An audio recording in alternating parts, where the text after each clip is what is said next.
अस्सलाम वालेकुम। हमारा बेसिकली जो नेक्स्ट टॉपिक है वो है टाइप्स ऑफ ऑपरेटिंग सिस्टम। अगर हम टाइप्स ऑफ ऑपरेटिंग सिस्टम की बात करें तो ऑपरेटिंग सिस्टम को बेसिकली थ्री कैटेगरीज में डिवाइड किया गया है, थ्री टाइप्स में डिवाइड किया गया है, जिनकी हम बात करें तो आपके पास है batch processing system, time sharing system and real time system. ये तीनों अपने नाम से ही बेसिकली आइडेंटिफाई कर देते हैं कि ये बेसिकली टास्क क्या परफॉर्म करते हैं या ये किस तरह के ऑपरेटिंग सिस्टम है।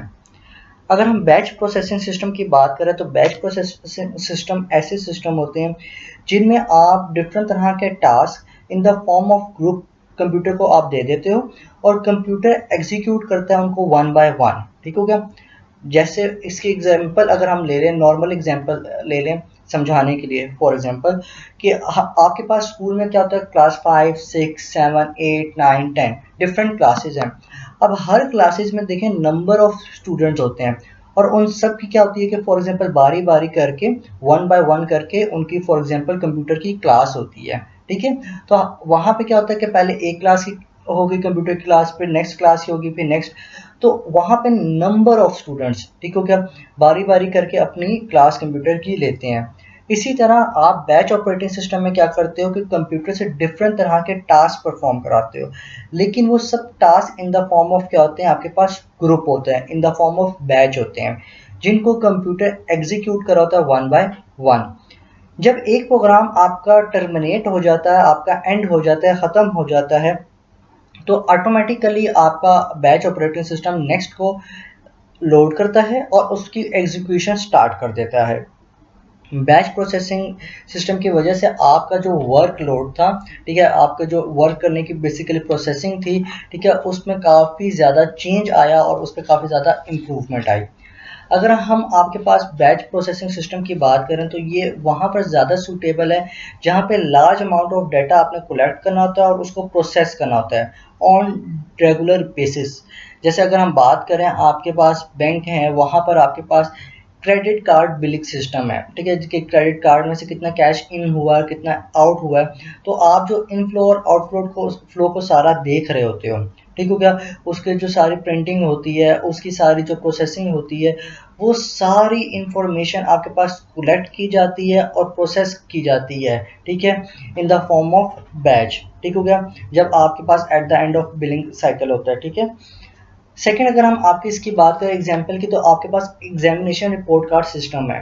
एग्जामिनेशन रिपोर्ट कार्ड सिस्टम में क्या होता है कि आपके पास नंबर ऑफ स्टूडेंट्स का आपके पास सारा डाटा कलेक्ट किया जाता है, ठीक है, रिगार्डिंग देयर एग्जामिनेशंस, ठीक है, उसको प्रोसेस किया जाता है और उसके अकॉर्डिंगली उनके रिपोर्ट कार्ड्स को प्रिंट किया जाता है।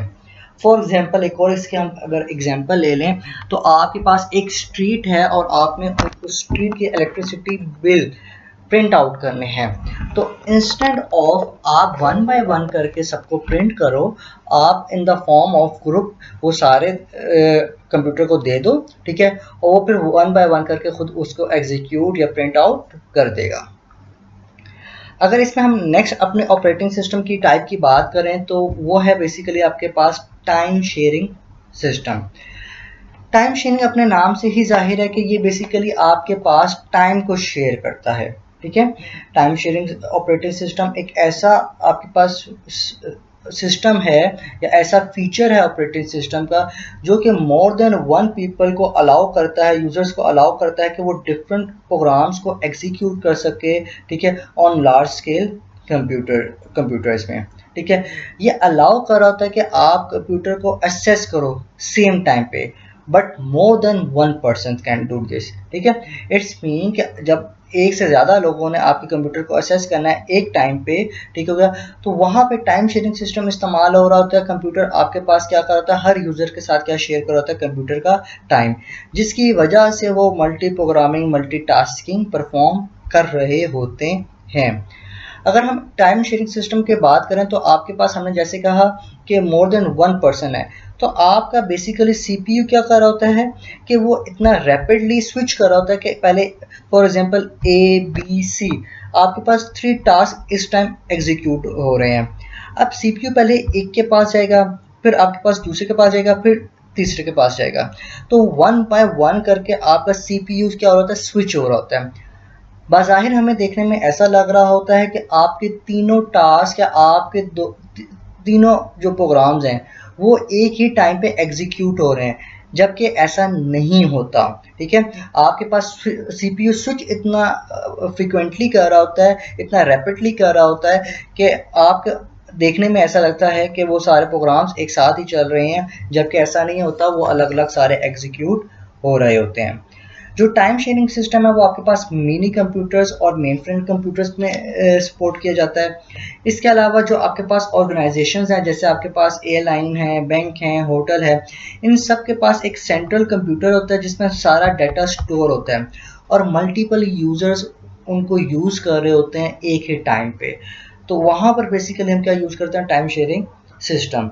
इसी तरह अगर हम यूनिवर्सिटी की बात करें तो यूनिवर्सिटी में भी जो आपके पास सिस्टम बेसिकली यूज़ हो रहा है, वहाँ पे जो आपके पास आइडिया या वहाँ पे जो फीचर यूज़ हो रहा है वो आपके पास टाइम शेयरिंग सिस्टम है कि मल्टीपल यूजर्स आपके सिस्टम को असेस कर रहे होते हैं, उसमें डाटा को यूज़ कर रहे होते हैं, ठीक है, उधर डिफरेंट प्रोग्राम्स को रन कर रहे होते हैं एट अ सेम टाइम। ठीक है, और इंटरेक्टिव मोड पे वो सारा वर्क हो रहा होता है। This happens because of time sharing system. Next की हम बात करें तो वो बेसिकली आपके पास रियल टाइम सिस्टम है। रियल टाइम ऑपरेटिंग सिस्टम ऐसे आपके पास ऑपरेटिंग सिस्टम होते हैं जो कि इंफॉर्मेशन को प्रोसेस करेंगे और आपके पास कुछ ना कुछ रिजल्ट जनरेट करेंगे, प्रोड्यूस करेंगे या आपको रिस्पॉन्स करेंगे with in a specified time. एक आपने टाइम अलॉट किया होगा, उसी टाइम के अंदर ही उसे रिस्पॉन्स करना है। अगर मैं अभी टाइम की बात करूं तो फॉर एग्जांपल अभी टाइम हो रहा है 8 o'clock and 1 second। ठीक है, तो बेसिकली ये रियल टाइम है। अब जैसे ही 1 सेकंड वो आगे मूव हो गया तो वो क्या हो गया, 8 minutes and 2 seconds। तो बेसिकली जो आपका करंट टाइम होता है या आपके पास जो स्पेसिफिक टाइम है वो आपके पास यही है जो आपके पास जो करंट सिचुएशन है।